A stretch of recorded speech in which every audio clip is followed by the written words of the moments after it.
কি মনে করেন যে আল্লাহর রহমতে আপনি কি 100% আলহামদুলিল্লাহ সুস্থ আছেন? আল্লাহর রহমতে সুস্থ আছেন। আচ্ছা।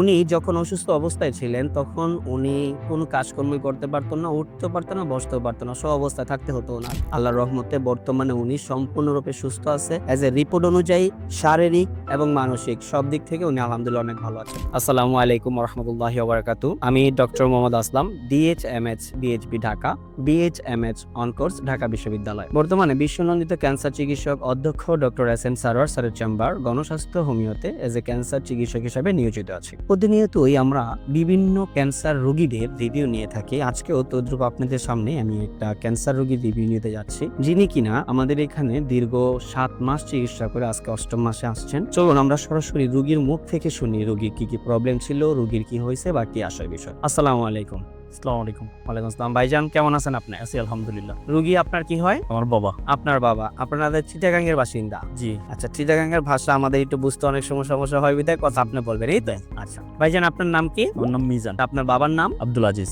আপনাদের বাড়ি কোথায়? আমার বাড়ি চট্টগ্রাম কর্ণফুলীতে। চট্টগ্রাম কর্ণফুলীতে। সিকলবাহা আদর্শপাড়া। আদর্শপাড়া হলো গ্রাম? জি। গ্রাম হলো আদর্শপাড়া। নাম কি ইউনিয়ন নাম? সিকলবাহা। সিকলবাহা। এটা কর্ণফুলীতে পড়ছে, চিটাগাং? জি জি। আচ্ছা, চিটাগাং এর ওখানে গিয়ে এই নামে আমরা যদি খোঁজ করি, আপনাদের বাড়ির নাম জানি কি বললেন? আমাদের আব্দুল আলী সিকদারের নতুন বাড়ি। আব্দুল আলী সিকদারের নতুন বাড়ি? জি। আচ্ছা, উনি আপনার বাবা সর্বপ্রথম কি সমস্যা ভাবে আক্রান্ত ছিলেন, কেন আপনারা হসপিটালে গেছিলেন? সর্বপ্রথম গলায় প্রবলেম হইতো, খাওয়ার দাওয়ার খাইতে সময় মনে হইতো ওনার কিছু একটা বাঁচতেছে জি গলার মধ্যে। জি। হঠাৎ রমজান 25 বা 26 রমজানের দিকে এটা ফেটে যায়। কত সালে? এই গত রমজানে। গত রমজানে? জি। আচ্ছা, ফেটে যায় ওটা। ফেটে যাওয়াতে ওইখান থেকে তুতুর মতো কিছু একটা জিনিস বের হয়। বের হওয়ার পরে কয়েকদিন উনি এত কেয়ার করে নেই। আচ্ছা। হঠাৎ জ্বালা পোড়া শুরু হয়। জি। জ্বালা পোড়া শুরু হওয়াতে আমরা একটা ডাক্তার দেখাইছিলাম। ডাক্তার পরামর্শ অনুযায়ী বিভিন্ন পরীক্ষা নিরীক্ষা করাইছি। পরীক্ষা নিরীক্ষার মধ্যে এটা কি বলে, গলার এন্ডোস্কোপি করেছিলাম? হ্যাঁ, এন্ডোস্কোপি করাইছি। এন্ডোস্কোপিতে বলতেছে যে ওনার গলার অবস্থা ভালো না, আপনারা দ্রুত হসপিটাল ভর্তি করান বা বায়োপসি করান। আচ্ছা আচ্ছা, আমরা বায়োপসি করানোর জন্য বিভিন্ন জায়গায় গেছি, অনেকজনে অনেক রকম ডিমান্ড করছে। জি। শেষ পর্যন্ত আমরা চট্টগ্রাম হসপিটালে বায়োপসিটা করি। ওইখানে বলতেছে যে ক্যান্সার। জি। ক্যান্সার ধরা পড়ার পরে বিভিন্ন ডাক্তারের সঙ্গে যোগাযোগ করি। ওনারা বলতেছে যে কেউ বলতেছে থেরাপি দেওয়ার জন্য, কেউ বলতেছে অপারেশন করার জন্য। এখন বাবাকে যখন প্রশ্ন করলাম আপনি কি থেরাপি দিবেন বা অপারেশন করবেন, কোনটা করবেন, উনি বলতেছে আমি অপারেশনও করবো না, থেরাপিও দিব না। আমি যদি বেঁচে থাকি যা কয়দিন এভাবে বেঁচে থাকবো, না হলে মারা গেলে তো চলে গেলাম। জি। তো আমি আপনাদের এখানে রিভিউ দেখলাম ফেসবুকে, বিভিন্ন রোগীর সঙ্গে আমি অনেক যাচাই করলাম। প্রায় 1 মাস ধরে আপনাদের এগুলা খুঁজে যাচাই। আমাদের যে পেজ আছে, আপনি নিজে যোগে আমাদের ভিডিওগুলো দেখেছেন, রিভিউ দেখেছেন, এটা প্রায় আপনি 1 মাসের মতো কন্টিনিউ করছেন। আমাদের বিষয় যাচাই বা জি।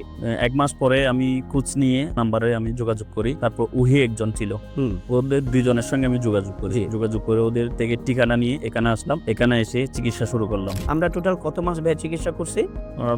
5 মাস, 4 মাস শেষ। 5 মাসে যখন আসছি আমাদেরকে পরীক্ষা দেওয়া হয়েছে।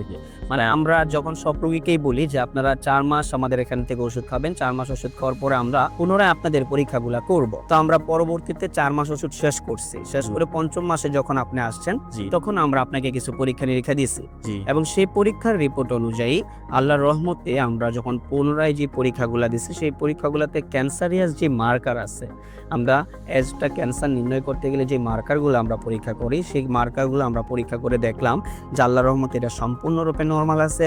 ওনার ব্লাডের কিছু প্রবলেম ছিল, সেটা সম্পূর্ণরূপে আলহামদুলিল্লাহ নরমাল আছে। ওনার প্রস্রাবে কিছু সমস্যা ছিল, সেটাও সম্পূর্ণরূপে নরমাল। এবং সর্বোপরি আমরা একটা আলট্রাসোনোগ্রাম করছিলাম, হোল বডি, হোল অ্যাবডোমিনের একটা আলট্রাসোনোগ্রাম করছি। আলহামদুলিল্লাহ সেই রিপোর্টটাও নরমাল। এবং কিডনির যত প্রবলেমগুলো ছিল, যেমন ক্রিয়েটিনিন, এরপরে আপনার এসজিপিটির, এই সমস্ত রিপোর্টগুলো কিডনি এবং লিভারের, এটিতে আলহামদুলিল্লাহ উনি সম্পূর্ণরূপে সুস্থ আছে। 4র্থ মাসে ওষুধ শেষ করার পরেই 5ম মাসে উনি সুস্থ আছে। এটা আল্লাহর কাছে হাজার হাজার শুকরিয়া।